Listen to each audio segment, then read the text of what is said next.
As I'm just about to pack for my holiday and decide what camera gear I'm going to take with me and what I'm going to leave behind, I thought this seemed like the opportune time to do a gear video. Something that I haven't done yet, something that I love watching other people do, and something that I can kind of do once a year or whenever, just kind of keep an eye on things and see how kind of my kit evolves over time. So yeah, that's what I'm going to do today. I'm going to go through what cameras I got, what lenses I got, a couple of little accessories or whatever, just so you guys know what I'm shooting on, just so I can look back and be like, oh yeah, that's what I had at the time. There are a few things in my kit that I'd like to change over time potentially, but at the moment I'm pretty happy with what I got. So yeah, I'm just going to kind of run through now each little thing, talk a little bit about it, and yeah, then I'm going to pack what I need. So first off are the bags themselves. I have a Low Pro Tactic 350, I think it is. It's something I bought 5 years ago. It was expensive for me at the time, I think a little over £100. And that was an outrageous amount. I have never spent more than like £30 on a backpack at that point. I probably spend a little bit more now, but nothing in the region of that.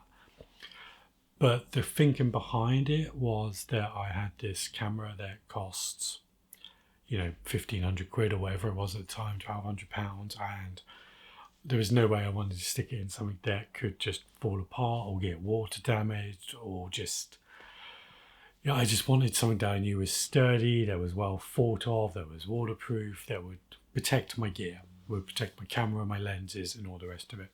So yeah, I bought this Low Pro like 5 years ago. It's been fantastic. I absolutely love it. It's been a worthy investment in every way. It's probably dated now. There's probably better stuff out there to buy. So it's not something I would potentially recommend now, as I'm sure there are kind of better bags, but it's served me very well. And yeah, I've taken it kind of everywhere. And the other bag I got is my Peak Design 3-litre sling, which again cost way more money than what I wanted to spend. But I was looking at it and I wanted to buy it, and then I was like, no, it's too much. And then the day before I bought my new camera, they reduced a new camera by the exact same price as what this Peak Design sling cost, which just meant like, well, so I'm basically getting the bag for free rather than me thinking, oh, I could save like 80 quid or whatever. I was like, oh, okay, I can get the bag for free then. So yeah, I brought it, and honestly, it's one of the best purchases I think I've made. Like, I wasn't too sure about having a sling, but it's so convenient. Like, it just encourages me to bring my camera out all the time. It works amazingly for like the DJI mic, just being able to clip it on the strap, just being able to put the camera in and out without having to take the backpack off and do all of that. Like, it encourages me to take more photos, and anything that does that for me is a good investment. And also when I was in Brighton a few weeks back, it was like full on stormy weather. I was out in the rain and the bag took an absolute battering and was fully waterproof. Nothing went wrong in the slightest. Like, I was a bit nervous, I'll be honest. But yeah, the bag completely survived. The camera didn't even get a drop of water on it. Nothing did. It was a superb bag that done what I want. I wish I'd maybe bought something slightly bigger, but that's probably a different video really, because if I had something bigger I'd bring more gear with me all the time. Where with this I've got enough for my camera, maybe one or two, well, up to 3 lenses if I'm just bringing my camera gear. If I'm bringing the DJI as well, then I can bring the camera and the lens, and then kind of insert little bits of the kind of DJI stuff in there, and just about have enough. It's kind of bulky, but it works fine. So yeah, I would probably have gone up and brought like a 5 or 6 litre instead of the 3-litre, but I'm happy with the 3-litre, and it makes me have to make good choices. So the cameras themselves, I have 2 cameras. I have the Fuji X-T5, which is what I am shooting on at the moment, and I'll put an insert into there. I bought the Fuji at the back end of last year. It was an upgrade from a previous camera, which I'll show you in a moment. And yeah, I'm really impressed with it so far. I love Fujifilm's kind of XT range. And yeah, the X-T5 had all of the upgrades that I wanted from the previous camera, which was the X-T3. The X-T3 I brought like 5 years ago. It served me incredibly well. It's been with me up tops of mountains, and it's been with me in hundreds and hundreds of gigs, and it's been a fantastic camera. I absolutely love it. I recently bought a new lens for it, which I'll show in a minute, and I'm hoping to kind of prolong the life of this camera. There's no way I'm selling it or getting rid of it, but I don't just want it sitting in my camera bag as a backup. I want to still be actively using it. But the X-T5 is my main camera. The reason I have these cameras is they are kind of hybrids. They're good for film and for photography, which is what I wanted. I was originally going to get like a Blackmagic pocket cinema camera, and then like something like an Olympus pen to go with it. But while I was waiting for that Blackmagic to kind of hit England, because it was taking forever, Fuji brought out the X-T3, which caught my eye, and then I've never looked back. So when I first bought the Fuji X-T3, I exchanged all of my Canon equipment to basically get a few lenses for the Fuji setup. Traded in a whole bunch, to like 1,000 DVDs as well, some other stuff. Like, it was a bit of a switch of systems, and yeah, I had to trade in a lot of stuff for it because I didn't really have too much money after buying the camera. But yeah, it's absolutely worth it in my mind, because this is still the same system I've got 5 years later.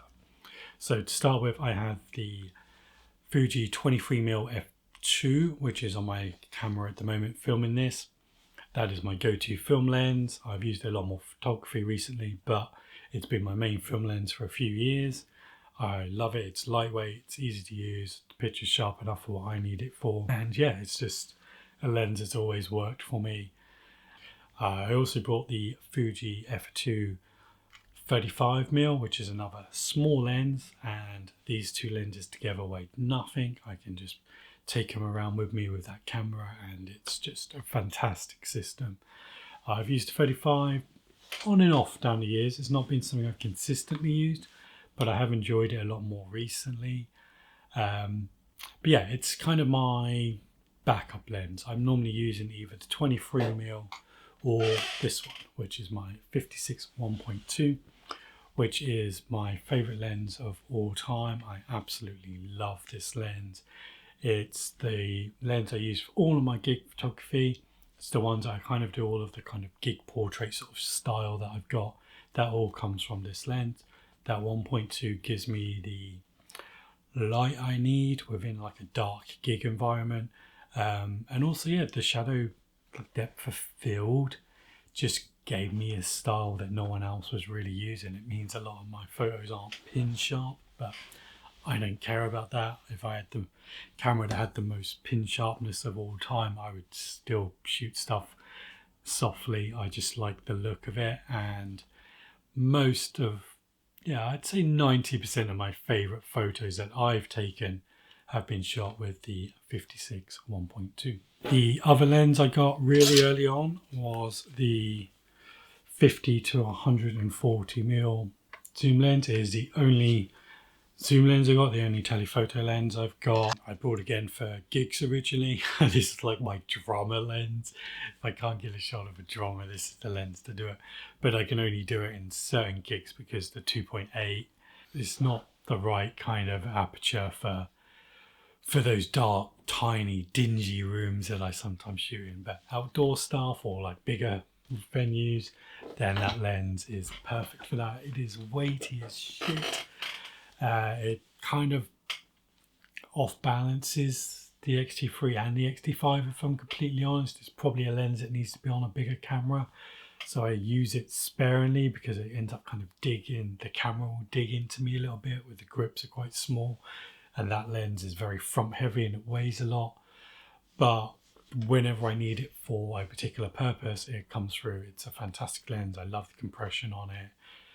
It's just, it's a lens that I'll only have on me if I'm bringing all of my camera bag, rather than just kind of chucking something in a sling, or even if I've just got something in my everyday backpack, it tends not to be that. That's the lens that comes with me when I'm using like all of the gear. So the first of two newer lenses I recently bought is the Viltrox 13mm 1.4. It's super wide. I originally bought this with the idea of vlogging in mind, so I could just kind of face the camera to me with the lens like that and just kind of vlog that way without being able to see the screen, as the Fuji X-T3 and X-T5 don't have a flip screen. But since I bought something else, that idea's gone out the window. And then the other lens I recently purchased was the 27mm TT Artisan 2.8 pancake lens. And this lens was bought for the sole purpose of sticking it on my X-T3 and creating a kind of hybrid compact camera, like just something that can be a fixed lens almost, an alternative version to the Fuji 100V, 100VI, that sort of thing. The latest addition to my camera bag is the DJI Osmo Pocket 3, and I brought the creators kit, so I have the microphone and the extra kind of battery handle and all of that stuff. And yeah, the reason for buying the DJI is purely vlogging. It is a fantastic little vloggy camera. Getting used to the exposure, that's kind of the bit I'm struggling with, coming in and out of like big light and trees, and it's quite a woody area I live in, so that light's always changing and I don't want it to be too fixed. I want the camera to do a lot of the work for me. So yeah, I'm kind of getting used to that, but for actually just holding it in front of me, vlogging, yeah, I love it. It's an expensive camera. Again, it's my last big purchase. Like, I have no money left after that, so it's something that I will be using every video or every other video for the next 5 years. Like, I will get my money's worth out of this camera. So the other extra bits in my bag are just the stuff you'd expect, really. I have a bunch of spare batteries for the X-T3. I think I have 4 Fuji ones and then 2 like third-party ones.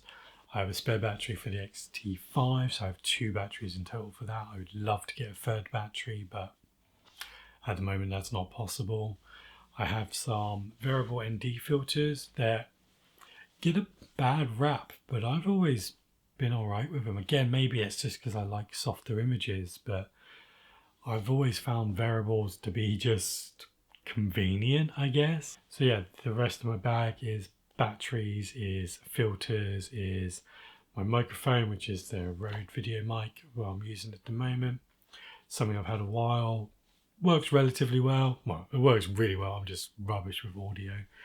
And now I tend to use the DJI mic with the Pocket 3. And yeah, then there's just various cables and stuff to make up the rest. So the last thing to discuss gear wise really is what I'm going to put in the sling when I go on holiday, as I'm probably not going to take the big camera bag with me. I'm going to bring my X-T5 with the 23mm, probably the 35mm and the 56. I don't think I'm going to take the big telephoto lens. I'm going on a cruise and I don't know if I'll need it. And then I'll bring the DJI and the combo kit. That's all not going to fit into this. Some of that will go into my backpack, but on days out I will pick probably one lens and then the DJI, and that will be my kind of going around travel gear.